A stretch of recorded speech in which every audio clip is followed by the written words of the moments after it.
want to talk about the cast a little bit. The nature of the business is we often hear about other actors in the mix. And look, no one's going to quarrel with Pedro. He's amazing. But how different is this show with Matthew McConaughey, with Mahershala Ali? Did you have significant conversations with those guys? I actually never talked to Mahershala. I did talk to Matthew. I can't say that it was like a series. It was just more of like a, hey, here's something to talk about. Right. Initially, Pedro was on our list from the start. We were told that he was unavailable. And then as we were kind of floundering about a little bit, I got a call from his agent who said, he actually might be available. And I was like, all right. And I sent a script off. And, normally when you send scripts to actors like this, you're lucky if you get a read within a month. Right. And he was in England at the time working on a movie. So I thought, between the movie and the time change, this will be forever. And I sent it on a Friday. Saturday morning, I get a call. He loves it. He wants to get on a Zoom. Well, okay. I mean, that's a pretty good sign. That's a pretty good sign. And then we got on a Zoom and had what I think maybe the most wonderful Zoom I've ever had. I mean, just love at first sight. And he was so immediately insightful about it. And every time I'm an honest person. I was like, listen, it's going to be Calgary for like a year. And he's like, hello, Calgary. Okay. And it's going to be some cold and it's going to be, no, great. Love it.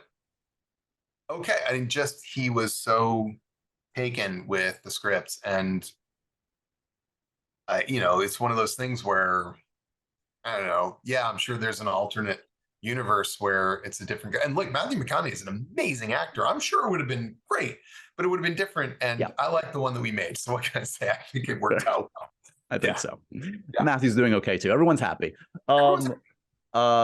I had the privilege of having Bella on this podcast a couple months ago. She was fantastic. I'm such a fan of hers. And what Bella does with this role is extraordinary. And I'm curious, when you cast Bella, were you casting for both season 1 and potentially season 2, Ellie? Or were you? Yeah, you knew this was the person that would have to embody both sides. You're equally thinking of that they can go through that change. Yes, because we had the benefit of both storylines, whereas when Neil made the first game, he didn't, and so we were aware that at least where how her character's evolution goes, there were certain things we were looking for. It wasn't anything prescriptive, but Neil and I felt that we needed to find an actor who was, first of all, a convincing 14-year-old, and who was funny, and who was smart, and who was a pain in the ass,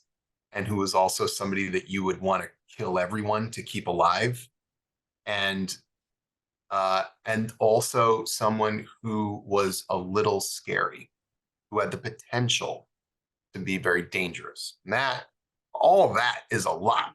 And that is probably why we saw over 100 auditions. But when Bella's came through, it was done. It was done. I didn't know, it's funny, when I saw her audition, I was like, oh, it's Lady Mormont. I didn't even know Lady Mormont's name. She was just Lady Mormont to me, Right. And I love Lady Mormont. I was like a huge Lady Mormont fan, and I'm constantly making Bella do the scene with me. The first Lady Mormont scene is the greatest, although occasionally in the other one where she's like, you refuse the cult.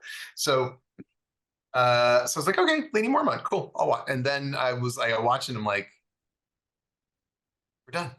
We got it. That's it. We got it.